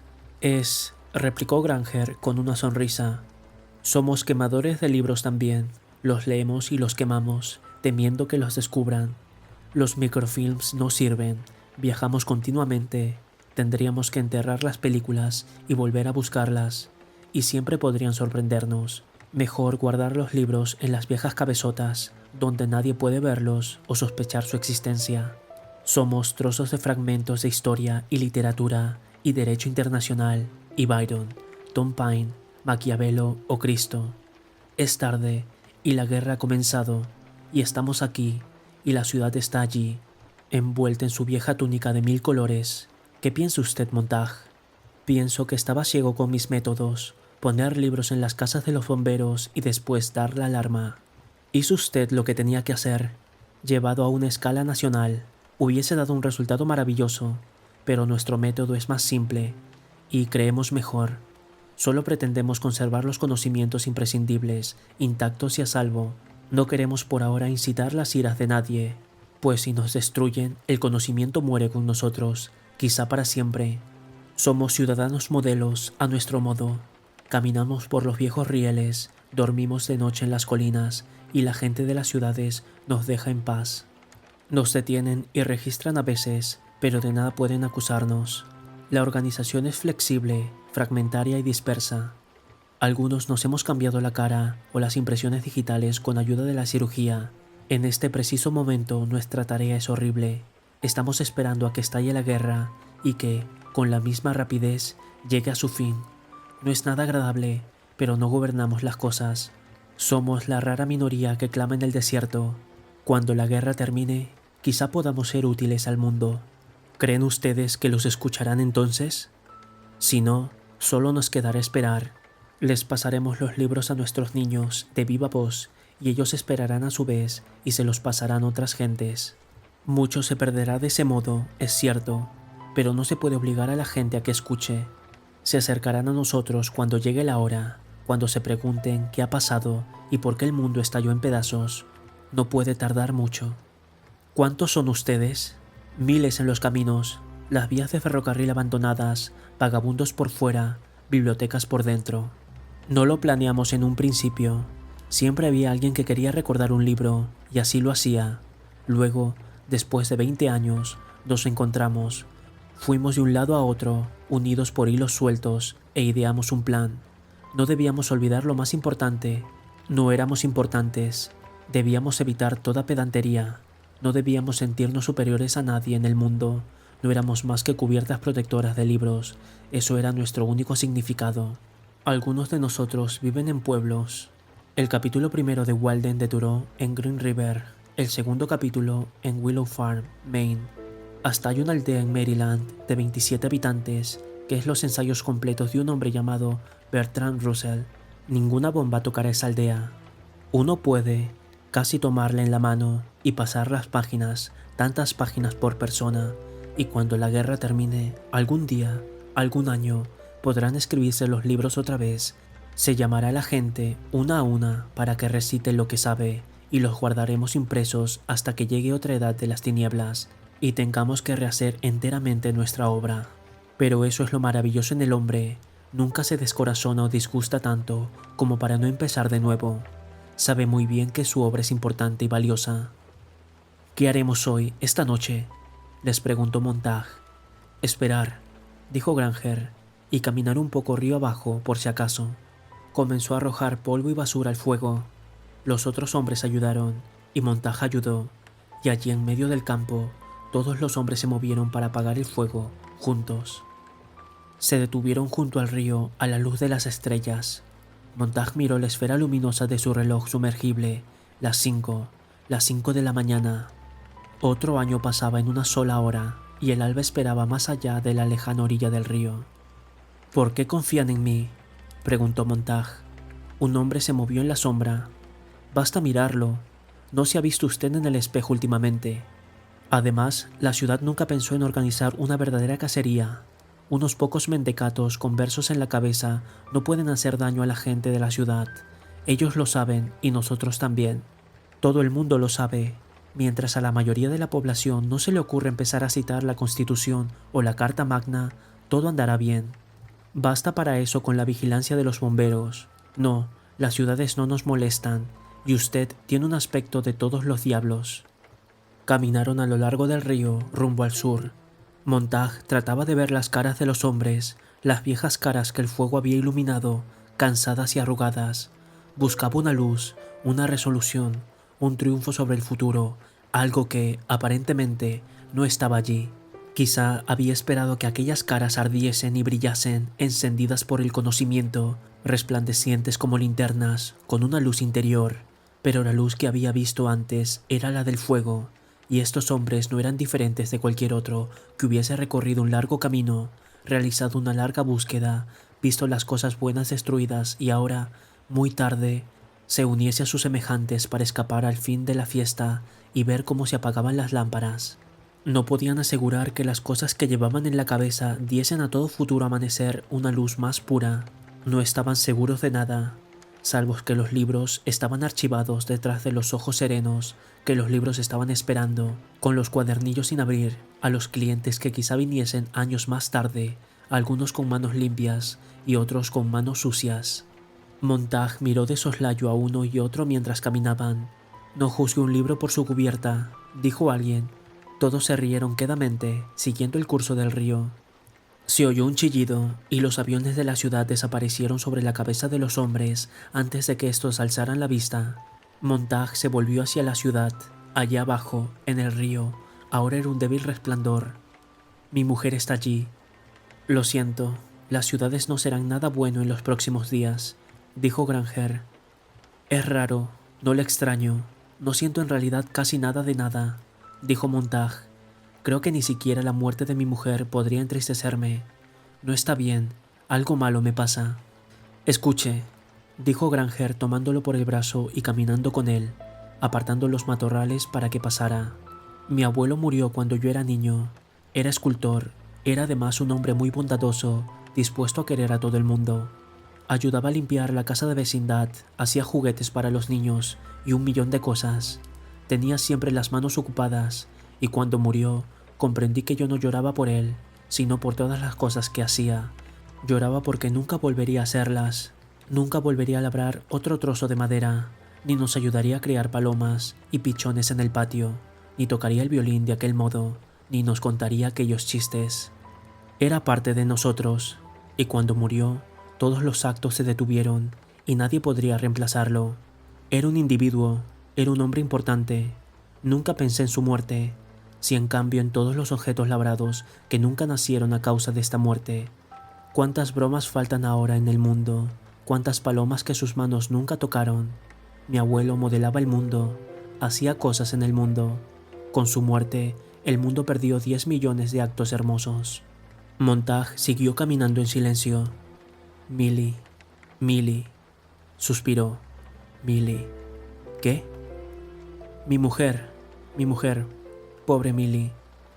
Pobre Millie. No recuerdo nada. Pienso en sus manos, pero no hacen nada. Solo le cuelgan a los costados, o le descansan en el regazo, o sostienen un cigarrillo. Eso es todo. Montag se volvió y echó una mirada a la ciudad. ¿Qué le diste a la ciudad, Montag? Cenizas. ¿Qué le dieron los otros? Nada. Granger miró junto a Montag. Todos deben dejar algo al morir, decía mi abuelo. Un niño, o un libro, o un cuadro, o una casa, o una pared, o un par de zapatos, o un jardín. Algo que las manos de uno hayan tocado de algún modo. El alma tendrá entonces a dónde ir el día de la muerte, y cuando la gente mire ese árbol o esa flor, allí estará uno. No importa lo que se haga, decía, mientras uno cambie las cosas. Así, después de tocarlas, quedará en ellas algo de uno. La diferencia entre un hombre que solo corta el césped y un jardinero depende del uso de las manos, decía mi abuelo. La cortadora de césped pudo no haber estado allí, el jardinero se quedará en el jardín toda una vida. Granger movió una mano. Mi abuelo me mostró unas películas tomadas desde un cohete V2 hace medio siglo. ¿Vio usted alguna vez el hongo atómico desde 300 kilómetros de altura? Es un pinchazo de alfiler, nada, con el campo alrededor. Mi abuelo pasó una docena de veces ese film y pensó que algún día las ciudades deberían abrir un poco más y dejar entrar la vegetación y el campo. La gente recordaría que aún quedaba un poco de espacio en la tierra y que podía sobrevivir en ese campo que devuelve lo que se le da, tan fácilmente como si nos echara el aliento o nos mostrara el mar para decirnos que no somos tan grandes. Si olvidamos que cerca está el campo de noche, decía mi abuelo, algún día vendrá a recordarnos su terrible realidad. Comprende, el abuelo murió hace muchos años, pero si usted mira dentro de mi cabeza, por Dios, en las circunvoluciones del cerebro verá las huellas digitales del pulgar del abuelo. El abuelo me tocó una vez. Como dije, antes era escultor. Odio un romano llamado status quo, me decía. Llénate los ojos de asombro. Vive como si fueses a morir en los próximos 10 segundos. Observa el universo. Es más fantástico que cualquier sueño construido o pagado en una fábrica. No pidas garantías, no pidas seguridad. Nunca hubo un animal semejante, y si alguna vez lo hubo, debe de ser pariente del perezoso, que se pasa los días cabeza abajo, colgado de una rama, durmiendo todo el día. Al diablo con eso, decía, sacude el árbol y que el perezoso caiga de cabeza. ¡Mire!, gritó Montag, y la guerra comenzó y terminó en ese instante. Más tarde, los hombres que rodeaban a Montag no pudieron decir si había habido algo realmente, quizá una luz y un movimiento en el cielo. Quizás los bomberos habían estado allí, y las cazas, a 10 kilómetros, a 5 kilómetros, a 1 kilómetro de altura, durante un único instante, como semilla arrojada en el cielo por la mano de un gigantesco sembrador, y los bombarderos pasaron, terriblemente veloces y repentinamente lentos, sobre la ciudad en sombras. El bombardeo concluyó, indudablemente, una vez que los cazas avistaron el objetivo y alertaron a los bombarderos a 8000 kilómetros por hora. La guerra solo había sido el rápido susurro de una guadaña. Una vez descargadas las bombas, nada quedaba por hacer. Ahora, 3 segundos más tarde, en lo que era todo el tiempo de la historia, Antes de que las bombas tocasen el suelo, las naves enemigas ya habían dado media vuelta al mundo, como balas en las que el isleño salvaje no puede creer pues son invisibles, y sin embargo el corazón estalla repentinamente, y los cuerpos vuelan en pedazos sueltos, y la sangre se sorprende de verse libre y en el aire. El cerebro derrocha sus escasos y preciosos recuerdos y, perplejo, muere. No podía creerse, no había sido más que un gesto. Montag vio el enorme puño de metal que se había alzado sobre la ciudad ajena y supo que enseguida oiría el chillido de las turbinas. El chillido diría, luego del acto: desintegraos, que no quede piedra sobre piedra, pereced, morid. Montag sostuvo las bombas en el cielo durante un único momento, extendiendo desesperadamente las manos. ¡Corra!, le gritó a Faber. ¡Corre!, a Clarisse. Vete, escápate, a Mildred. Pero Clarisse recordó. Había muerto, y Faber había dejado la ciudad.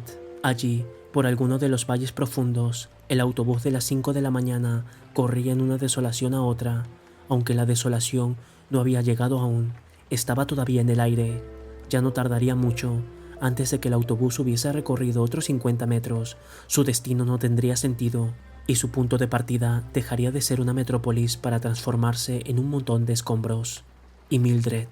¡Huye, corre! Montag la vio en su cuarto de hotel, en alguna parte, en ese medio segundo en que las bombas estaban a 1 metro, a 30 centímetros, a 1 centímetro del edificio. La vio inclinada hacia las brillantes paredes de colores, donde la familia le hablaba, donde la familia parloteaba y charlaba y pronunciaba su nombre, y le sonreía y no le decía nada de la bomba que estaba a 1 centímetro, a medio centímetro, a 1/4 de centímetro del techo del hotel. Mildred se inclinaba hacia la pared como si el ansia de mirar pudiera ayudarla a encontrar el secreto de su agitado insomnio. Mildred se inclinaba ansiosamente, nerviosa, como si quisiera hundirse, perderse, caer en aquel inmenso torbellino de colores, como si quisiera ahogarse en su brillante felicidad. La primera bomba alcanzó su objetivo. Mildred. Quizá, pero ¿quién podía saberlo? Quizá las grandes estaciones transmisoras, con sus rayos de color, luz, palabras y charla, fueron lo primero en desaparecer. Montag, arrojándose al suelo, cayendo hacia adelante, vio, sintió o imaginó que veía y sentía cómo las paredes se oscurecían ante Millie, y escuchó su grito, pues en esa milésima fracción de tiempo que todavía quedaba, Mildred vio su rostro reflejado en la pared, en un espejo, en una esfera de cristal, y era aquel un rostro tan tristemente vacío, tan solo en el cuarto, tan sin ataduras, satisfacía su hambre devorándose a sí mismo, que Mildred al fin reconoció y alzó rápidamente los ojos al cielo raso, mientras este y todo el hotel se derrumbaban sobre ella, arrastrándola con 1.000.000 de kilos de ladrillos, metales, yeso y madera, a reunirse con la gente que vivía en los cubículos inferiores, todos en camino hacia el sótano, donde la explosión se libraría de ellos con su propio insensato método. Recuerdo, se dijo Montag apretado contra la tierra. Recuerdo Chicago hace mucho tiempo. Millie y yo, allí nos conocimos. Recuerdo ahora, Chicago hace mucho tiempo. La explosión golpeó el aire sobre el río, derribó a los hombres como una fila de piezas de dominó, alzó el agua en cortinas de espuma, alzó el polvo e hizo que los árboles se quejasen agitados por un viento que pasaba hacia el sur. Montag se encogió, empequeñeciéndose, con los ojos cerrados, parpadeó una vez, y en ese instante vio la ciudad en vez de las bombas en el cielo. Se habían desplazado mutuamente. Durante otros de esos imposibles instantes, la ciudad se alzó, reconstruida e irreconocible, más alta de lo que había esperado o intentado ser, más altas que las construcciones del hombre, erigida al fin en gotas de cemento y chispas metálicas, con un mural similar a un laúd invertido de 1.000.000 de colores, de 1.000.000 de rarezas, con una puerta donde debía abrirse una ventana, con un techo en el lugar de cimientos, con un costado por fondo, y luego la ciudad giró sobre sí misma y cayó, muerta. El sonido de esa muerte llegó más tarde. Montag, tendido en el suelo, con los ojos cerrados por el polvo, un fino y húmedo cemento de polvo en la boca cerrada, jadeando y llorando, pensó otra vez: recuerdo algo más. ¿Qué es? Sí es parte del Eclesiastés, y la revelación, parte de aquel libro, una parte. Rápido, ahora, antes de que se borre, antes de que la conmoción desaparezca, antes de que muera el viento. El libro del Eclesiastés, aquí está. Se lo recitó a sí mismo en silencio, echado cara abajo sobre la tierra temblorosa. Repitió sin esfuerzo las palabras una y otra vez, y eran perfectas, y no aparecía el dentrífico Denham por ninguna parte. Solo estaba allí el predicador, de pie en su mente, mirándolo. «Ya pasó», dijo una voz. Los hombres jadeaban como peces sobre la hierba. Se apretaban contra el suelo como niños que no querían soltar las cosas familiares, no importa que estén frías o muertas, no importa que haya ocurrido o pueda ocurrir. Clavaban los dedos en el polvo y gritaban para que no se les rompieran los tímpanos, para conservar la cordura con las bocas abiertas. Montag gritó con ellos, como una protesta contra el viento que les arrugaba las caras y les torcía las bocas y les hacía sangrar las narices. Montag observó el polvo que volvía a depositarse en el suelo y oyó el enorme silencio que cubría el mundo. Y allí, acostado, le pareció que veía todas las motas de polvo y todas las briznas de hierba y escuchaba todos los llantos, gritos y murmullos que recorrían el mundo. El silencio cayó sobre aquel polvo matizado, junto con el ocio que los hombres necesitaban para mirar alrededor, para conservar en la mente la realidad de aquel día. Montag miró el río. Caminaremos junto al río. Miró las viejas vías del ferrocarril, o marcharemos por las carreteras ahora y tendremos tiempo de aprender cosas nuevas, y algún día, cuando estas cosas lleven un tiempo con nosotros, saldrán a nuestras bocas o nuestras manos, y muchas de estas cosas no servirán, pero sí otras, y en número suficiente. Comenzaremos a marchar hoy mismo y veremos el mundo, y cómo el mundo se pasea y habla, y cómo es realmente. Quiero verlo todo ahora, y aunque nada de esto me pertenezca, mientras lo miro pasará el tiempo y se irá depositando en mí, y al fin todo será yo mismo.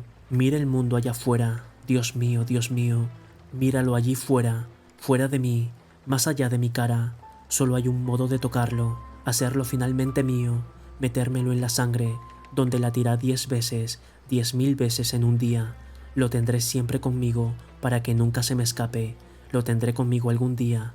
Por ahora lo he rozado con la punta de los dedos. Es un comienzo. El viento murió. Los otros hombres yacían aún en el borde gris del sueño, no preparados todavía para levantarse e iniciar las obligaciones cotidianas, los fuegos y las comidas, la interminable tarea de adelantar un pie y otro, una mano y otra mano. Los hombres yacían agitando las pestañas polvorientas. Uno podía oír cómo respiraban con rapidez y luego más lentamente, más lentamente. Montag se sentó. No llegó a ponerse de pie, sin embargo. Los otros hombres hicieron lo mismo. El sol rozaba el horizonte negro con un dedo levemente rojizo. El aire era frío y olía a lluvia. En silencio, Grange se incorporó, extendiendo brazos y piernas, maldiciendo una y otra vez en voz baja, el rostro bañado en lágrimas. Se arrastró hasta el río y miró agua arriba. «Arrasada», dijo al fin. «La ciudad parece un poco de levadura. Ha bajado». Y tiempo después preguntó: ¿cuántos sabían lo que iba a ocurrir? ¿Cuántos fueron los sorprendidos? Y en el resto del mundo, pensó Montag, ¿cuántas otras ciudades murieron? ¿Y cuántas aquí en nuestro país? ¿100? ¿Un millar? Alguien encendió un fósforo y lo acercó a un trozo de papel que sacó del bolsillo, y metió el papel bajo unas hierbas y hojas, y luego añadió unas ramitas que estaban húmedas y chisporroteaban, pero que al fin comenzaron a arder, y el fuego creció en la mañana temprana, mientras el sol subía en el cielo, y los hombres, cabizbajos, se volvían lentamente y dejaban de mirar aguas arriba y se acercaban al fuego, sin saber qué decir, y el sol les coloreaba las nucas. Granger desplegó un papel encerrado con un poco de tocino. «Comeremos un poco, después iremos agua arriba, allá pueden necesitarnos». Alguien sacó una sartén pequeña y pusieron la sartén y el tocino al fuego. Luego de un rato el tocino comenzó a agitarse y a bailar en la sartén, y el chisporroteo llenó con su aroma el aire de la mañana. Los hombres asistían silenciosos al ritual. Granger miró el fuego. «Fénix». «¿Qué?» Había un tonto y condenado pájaro antes de Cristo, llamado Fénix. Cada tantos centenares de años construyó una pira y se arrojaba a las llamas. Debió haber sido primo hermano del hombre, pero cada vez que se quemaba a sí mismo, surgía intacto de las cenizas, volvía a nacer. Y parece ahora como si estuviésemos haciendo lo mismo, una y otra vez, pero sabemos algo que Fénix nunca supo. Sabemos qué tonterías hemos hecho, conocemos todas las tonterías que hemos hecho en estos últimos 1000 años, y mientras no lo olvidemos, Mientras lo tengamos ante nosotros, es posible que un día dejemos de preparar la pira funeraria y de saltar en ella. En esta generación seremos unos pocos más para recordar. Granger sacó la sartén del fuego y esperó a que el tocino se enfriara, y luego todos comieron, lenta y pensativamente. «Bueno, vamos río arriba», dijo Granger. «Y no olviden eso, ustedes no son importantes, no son nadie. Algún día nuestra carga puede ser una ayuda, pero recuerden que cuando teníamos los libros a mano, hace mucho tiempo no utilizábamos los que ellos nos daban. Continuamos con nuestros insultos a los muertos, continuamos escupiendo sobre las tumbas de todos los desgraciados que murieron antes que nosotros.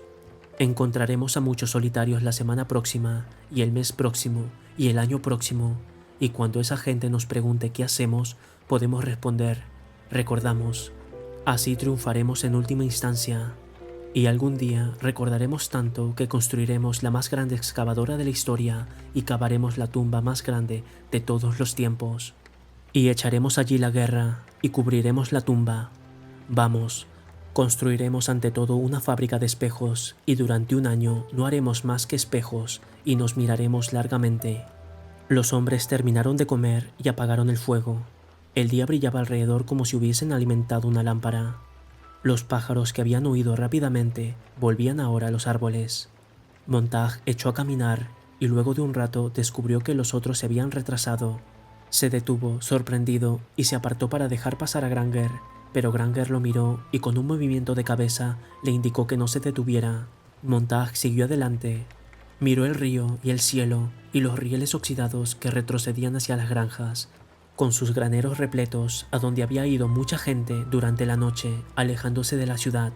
Más tarde, dentro de un mes o 6 meses, por lo menos antes de un año, volvería a caminar por aquí, solo, y seguiría caminando hasta unirse a ellos. Pero ahora había que caminar toda la mañana hasta el mediodía, y si los hombres guardaban silencio era porque había que pensar en todo y en muchas cosas que recordar. Quizá más tarde en la mañana, cuando el sol estuviese alto y los hubiese calentado, comenzarían a hablar o a recitar las cosas que recordaban, para estar seguros de que estaban allí, para tener la certeza de que ciertas cosas estaban a salvo. Montag sintió el lento movimiento de las palabras, la lenta ebullición, y cuando le llegara el turno, ¿qué diría? ¿Qué podría ofrecer en un día como ese para hacer más llevadero el viaje? Para todas las cosas hay un tiempo de sazón, sí, tiempo de destruir y tiempo de edificar. Sí, tiempo de callar y tiempo de hablar. Sí, todo eso, pero algo más. ¿Qué más? Algo. Y del otro lado del río se alzaba el árbol de la vida, con 12 clases de frutas, y daba sus frutos todos los meses, y las hojas del árbol eran la salud de las naciones. Sí, pensó Montag, ese es el fragmento que guardaré para el mediodía, cuando lleguemos a la ciudad.